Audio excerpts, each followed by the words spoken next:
Eu estava assistindo agora o Fantástico à noite. Fazia muito tempo que eu não assistia. E eu fiquei simplesmente estarrecido com a disfarçatez, com a manipulação que estão fazendo no jornalismo da Globo. Eu não tinha ideia de que tinha chegado a este ponto. E vou dizer para vocês por que disso. Eu sou procurador do Estado do Rio Grande do Sul e eu atuo em matéria, por exemplo, de demarcação indígena há 20 anos e especialmente nos últimos 10, 12 anos com muita profundidade. E assim, casualmente agora eu tenho envolvimento político, mas eu sou procurador de profissão. A política é alguma coisa que eu faço para prestar serviço a mais para a comunidade. Eu sempre sou e vou ser procurador. E vou dizer para vocês assim, o que eu descobri nos processos de demarcação foram coisas assim horrorosas, crimes, manipulações, roubos, assassinatos, formação de milícia, o que vocês imaginarem. Quem tiver curiosidade, olhe o relatório da CPI da FUNAI do INCA, que eu assessorei, ajudei a fazer, viajei o país todo para ver. Aí quando eu enxergo a Globo fazendo uma matéria manipulada, violando toda a honestidade passível, eu fico pasmo de ver. Tá? Vou começar a dar alguns detalhes assim para vocês verem o grau que chega.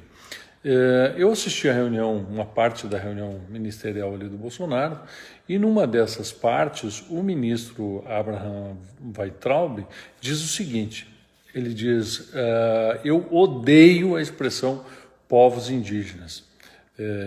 E ele completa, para mim, povo é o povo brasileiro, não existe povos indígenas. O que a Globo botou no Fantástico? Só ele dizendo, eu odeio povos indígenas. Isto é de uma grosseria, de uma sem-vergonhice, de uma canalice inominável. Inominável. Vocês sabem onde é que surgiu a ideia de povos indígenas? Isso surgiu num congresso do Partido Comunista em 1930 e poucos lá que houve. E a discussão era se deveria aqui no Brasil estabelecer os indígenas como povos e criar, como na União Soviética, uma união entre povos coordenada por um governo central. Esta é a ideia do Partido Comunista. Isto é fato, é documento. Então essa ideia de chamar os indígenas de povos e uni-los num sistema em que eles têm autonomia, mas estão vinculados ao governo central, isto é ideia comunista. Não há nenhuma ofensa nisso, é uma ideia comunista que eles tiveram lá em 1900. Primeira reunião foi em 1919, depois em 1936, se não me engano, uma data assim.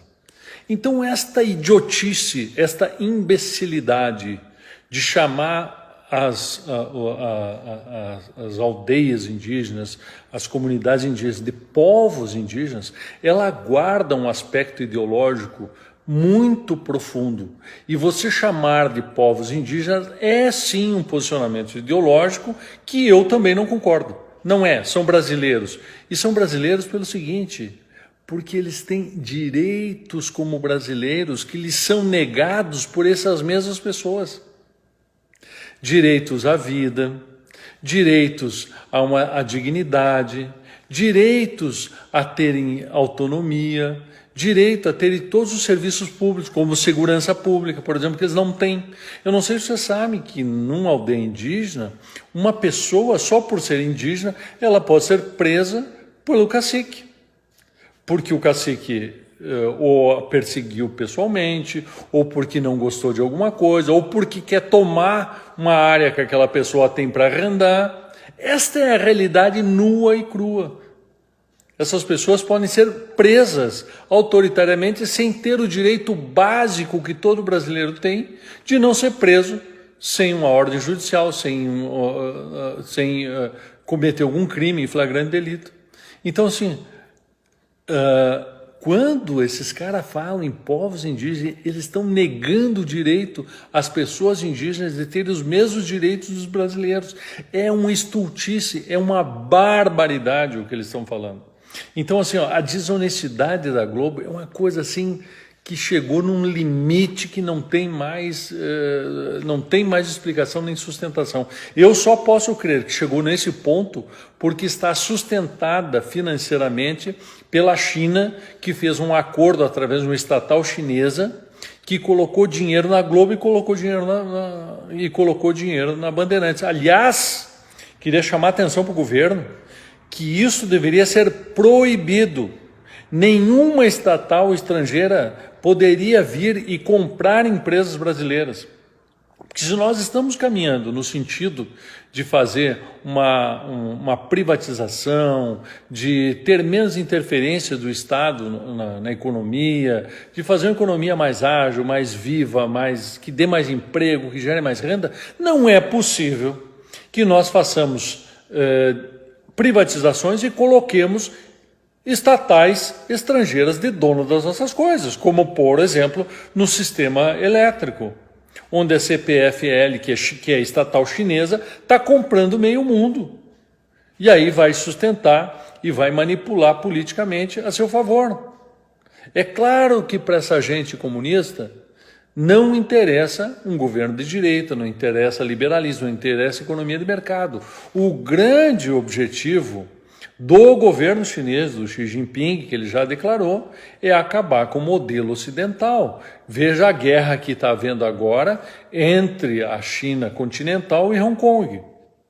Então, gente, o que nós estamos falando aqui é num âmbito gigantesco em que a Globo está usando a sua manipulação, está usando o jornalismo, que é uma concessão pública, para atacar o governo e atacar o modelo ocidental. Vocês vejam bem o espaço que eles deram nessa reportagem do Fantástico para o Instituto Socioambiental, para o Conselho Indigenista Missionário. Quem é essa gente? Essa gente são as ONGs que recebiam bilhões de entidades estrangeiras para fazer militância para demarcação indiscriminada. Nós apuramos, e essa questão do Fundo Amazônia, fui eu que descobri lá, quando a gente estava fazendo investigação na CPI, por um acaso. Eu estava lá olhando os dados das movimentações financeiras dessas ONGs e achei lá Fundo Amazônia. Eu disse, que Fundo Amazônia? O que é isso? Aí fui escrafunchar um pouco e descobri que o Fundo Amazônia era um fundo do BNDES, criado pelo governo Lula para receber dinheiro estrangeiro, para fazer militância. Essas ONGs, do dinheiro que elas recebem, elas gastam 70% só para fazer militância, elas não fazem nada de objetivo, a não ser estimular mais demarcação e mais demarcação, mais demarcação.